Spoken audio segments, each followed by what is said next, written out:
Hello again. What do I want to talk about today? I want to talk about how I made the choice between bypass and the sleeve. I tried to make this video before and it was too long and I just forgot about it. So I have made the choice. If anybody is watching a previous video, you know that I have a surgery date for October 30th, which is less than 2 months away. So I wanted to kind of share some of the information that I found out and how I made this decision. So what I did is I am a visual person. I am a numbers person.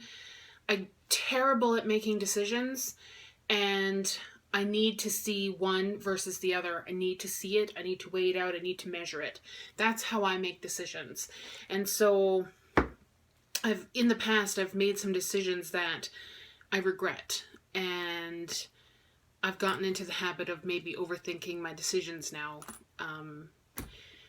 One example is that I've spent more time deciding whether or not I should get a Costco membership than I did to buy a timeshare when I was in Vegas. So, regret. So what I did is I looked, there's quite a few different websites that you can look at. I trolled some support group sites and see what everybody recommended and what they did and why. And then I looked at, I think it was the American Bariatric Association website. They have a lot of great information. There's also several websites where it puts it in a table format, the pros and cons that people tend to have with both of them. So I took what I liked and what I didn't like from each procedure, and I'm going to talk about that first. So let's talk about the sleeve. What do I like about it? The literature actually says that it reduces your hunger drive. You don't feel hungry. And the thought process behind that is that the hormones that are or that trigger your your feelings of hunger are located in the bottom of the gut, and that is being removed from your body. And so it reduces the hunger. It is a less complex procedure. It doesn't rearrange your digestive tract like the bypass does. It's still a major abdominal surgery. There's still risks. There's still recovery, but it doesn't change your digestive tract. The bypass literally changes your insides, and this just takes a big part of it away. There's less nutritional deficiencies noted with the sleeve. Now, there are some surgeons that would say otherwise, that they're pretty much the same. You have to take vitamins and minerals for the rest of your life. But the research and anecdotal evidence says that you take less. You still have to take them, but you have to take less. There's fewer problematic foods, which is probably one of the best things that I like. There's literally nothing in the research that says, you can't eat this, you can't eat that, you can't eat this. Whereas the bypass lists several items that are usually generally hard on average for people to digest after surgery. It's a slower loss. You've got a bigger pouch, you take in more food, not a whole lot more, but a little more. So the loss is slower. And in my head, that means your skin can catch up. So my thought process is, if you lose weight drastically really quickly, your skin doesn't have time to bounce back, and then you end up like with that, but worse. So that's what I like. What do I like about the bypass? It reduces your absorption of nutrients. So because they're changing your digestive tract and they cut out 100 centimeters of your intestine, your body doesn't have as much intestine. So Okay, let me backtrack. The intestine is where you absorb your nutrients, for anybody that didn't know that.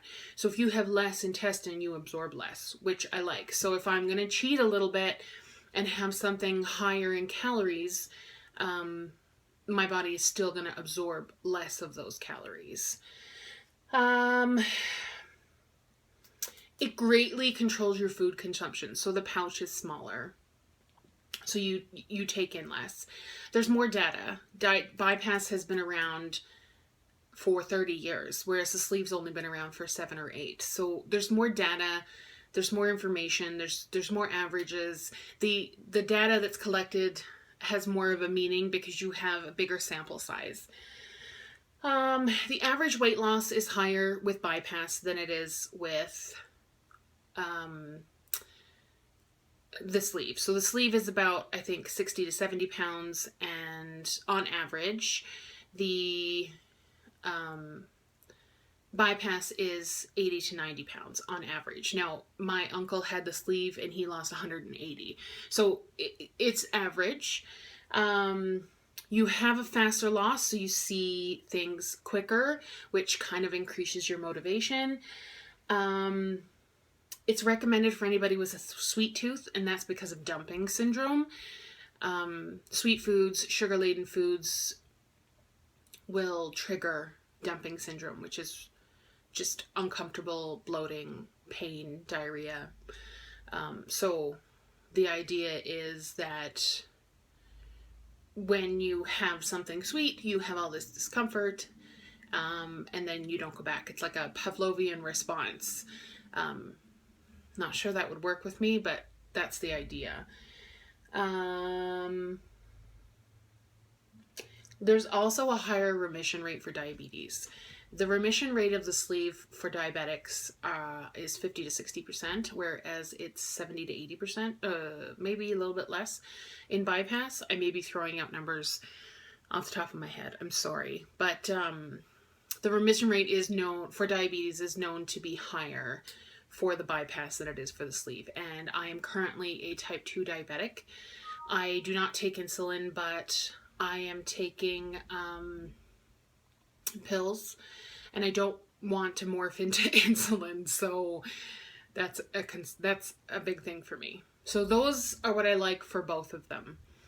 What I don't like for the bypass is that you have more nutritional deficiencies. You have to chew till it's goo. You have to take more vitamins and minerals. You have more problematic foods, so there's more things that tend to trigger negative responses in your body with the bypass than with the sleeve. There's a common occurrence of ulcers, acid reflux, and bowel obstructions. Those are kind of evident in both of them. Those are just risks involved with both of them, but it's more prevalent with bypass. What I don't like about the sleeve is you have a higher chance of stretching your stomach. You have a bigger pouch to start with. So if you're really set on going back to an unhealthy lifestyle and unhealthy food, then you can easily stretch your stomach easier with the sleeve, in my opinion. There's, of course, the lower weight loss, the lower remission, and then the less data. There's just not as much. So what I did is I'm going to try to do this in 15 minutes, guys. So I took everything that I liked and I assigned it a value of 1 to 3. 1 meaning I like it, but I can live without it. 3 meaning I need this in my life. This is the reason that I'm doing this to myself. And then on the dislike side, I assigned everything a -1 to -3. So -1 meaning it's an aggravation, but I could probably get used to it, to -3 meaning absolute deal breaker. And then I compared the two, and they were exactly alike. I think that there was, 0.4 in the difference. Like, even when I broke it down into the smallest numbers possible, they're exactly the same. And so I did all of this. I did all this research, and it still didn't help me with my decision. And so I was stuck. And I asked my boyfriend, and he just agrees. He just agrees. So I'll say, well, what about this? Oh yeah, that's right. But I like the bypass for this. Oh, that's a good idea. Yeah, no, I like that.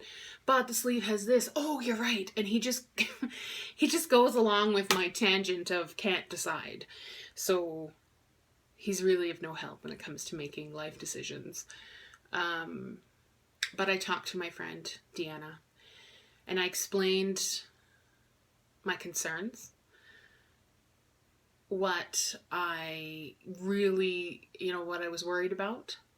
And here's what I'm worried about.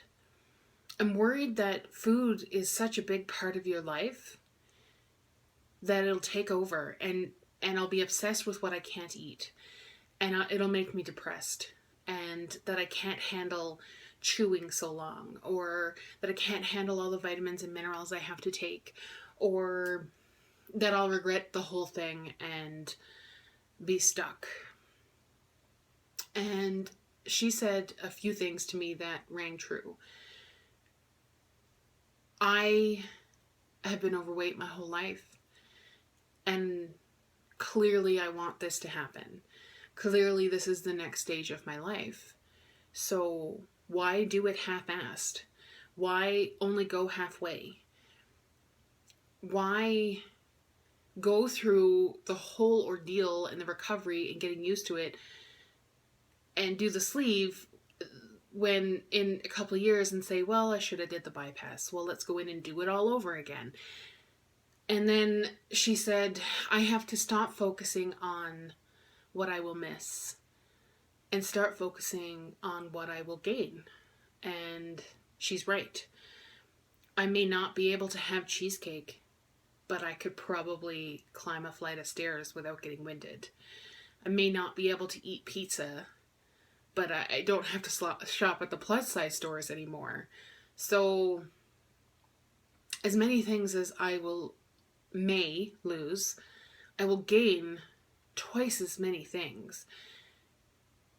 Just not having to take diabetes medication and not having to check my blood sugar and knowing that those complications are not an issue anymore, that should be enough.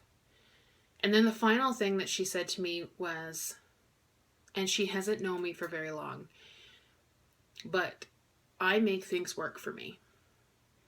When I get something in my head, when I get an idea, when I get a plan, when I get a new goal, I make it work. I make it happen.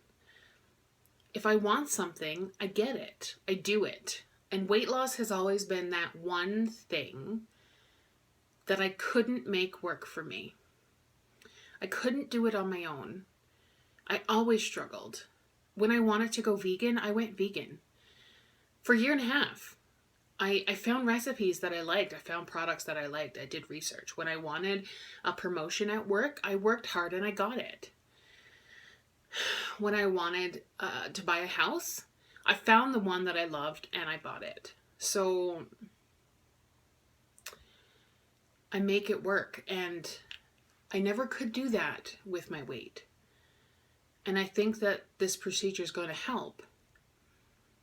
I think that this is the procedure that changes that statement from I couldn't make it work for me to I made it work for me. And so that's how I decided. That's how I decided to make this work for me.